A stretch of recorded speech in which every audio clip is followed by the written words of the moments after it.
যেটা ভয়ঙ্কর বিষয় ইম্মার, এটা হলো দিনের ক্ষেত্রে বললাম কিছুটা, সেটা হলো কাফের মুশরিকদের অনুসরণ করা, তাদেরকে অনুকরণ করা।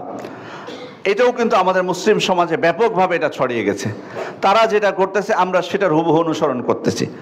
কাফেরদের বা মুশরিকদের অনুকরণের ক্ষেত্রে কয়েকটা মূলনীতি বলবো। প্রথমত আকীদা বা ইবাদতের ক্ষেত্রে যদি আমাদের শরীয়ত দ্বারা প্রমাণিত হয় তারা যে আকীদা পোষণ করে, আমাদের শরীয়তে সেটা স্বীকৃতি দিয়েছে, তাহলে সে আকীদা পোষণ করতে আমার কোনো অসুবিধা নেই। তারা যে ইবাদত করছে আমার শরীয়তে সেটা স্বীকৃতি দিয়েছে, তাহলে আমার ওই ইবাদত করতে কোনো অসুবিধা নেই। এটা গেল আকীদা ইবাদতের ক্ষেত্রে। এবার আমি আসবো সাধারণ রীতিনীতির ক্ষেত্রে।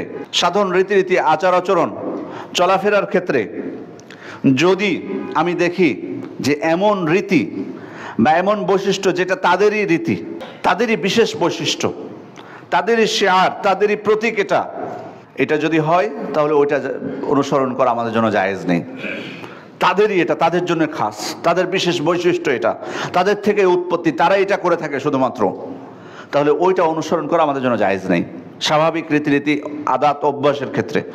দ্বিতীয় হচ্ছে যে বিষয়টা তারা করতেছে ওই বিষয়টা আসলে তাদের বিশেষ রীতি নয়, এটা সবাই করে আসতেছে পূর্ব যুগ থেকে, মুসলিম হোক অমুসলিম হোক সবাই এটা করে থাকে। কোনো অভ্যাস, কোনো রীতি যেটা সবার মধ্যে ছড়িয়ে আছে, এটা বিশেষ তাদের কোনো বৈশিষ্ট্য নয়, বরং অন্যরাও এটা করে থাকে, তাহলে সেটা মুবাহ, বৈধ, সেটা অনুসরণ করতে, অনুকরণ করতে আমাদের কোনো অসুবিধা ইনশাল্লাহ নেই।